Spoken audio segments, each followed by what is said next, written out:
Donner son cœur à Dieu et marcher dans son chemin avec joie. Proverbe 23h26. Mon fils, donne-moi ton cœur, et que tes yeux prennent plaisir à mes voies. Ce que Dieu désire vraiment. Notre cœur, on pourrait considérer Proverbe 23h26 comme le conseil d'un père ou d'un maître.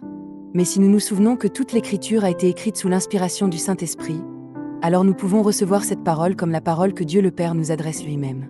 Dieu nous a déjà donné tout ce qu'il pouvait nous donner, en nous donnant son Fils unique, Jésus-Christ. Ce que Dieu attend de nous n'est pas notre temps, ni notre argent, ni nos chants, ni nos prières. Ce que Dieu désire réellement, c'est notre cœur. Dieu est celui qui a créé toutes choses et qui nous a tout donné. Pourtant, en nous donnant la liberté du cœur, il a créé l'être humain de telle manière que même Dieu ne force pas ce cœur. Autrement dit, Dieu n'a pas créé des robots, mais des personnes libres. 2. La liberté humaine, un don qui peut se tourner contre Dieu. Les êtres humains ont créé des intelligences artificielles bien plus puissantes que leur propre intelligence. Mais ils n'ont pas créé des personnes libres. Une intelligence artificielle peut traiter en un instant des quantités d'informations que l'homme ne pourrait pas assimiler, et fournir des réponses selon la demande humaine. Mais elle ne possède pas la liberté. En revanche, l'homme possède cette liberté.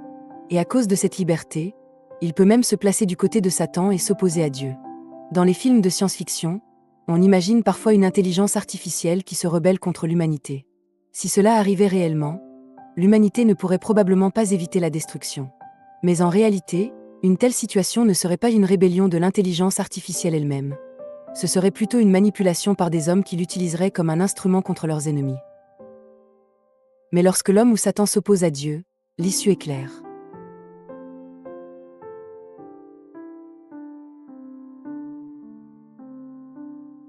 Personne ne peut finalement vaincre Dieu. Celui qui persiste à s'opposer à Dieu ne trouve que la destinée du jugement éternel.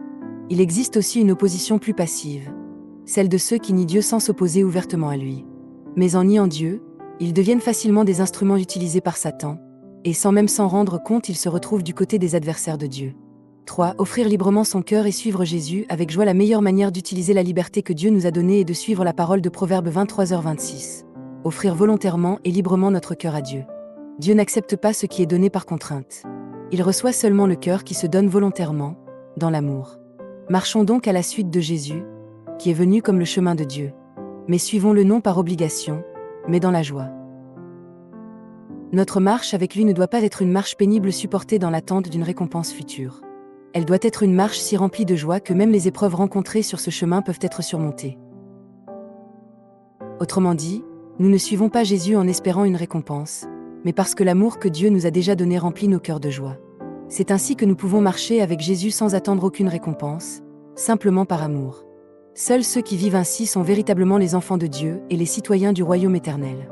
Alléluia, Amen.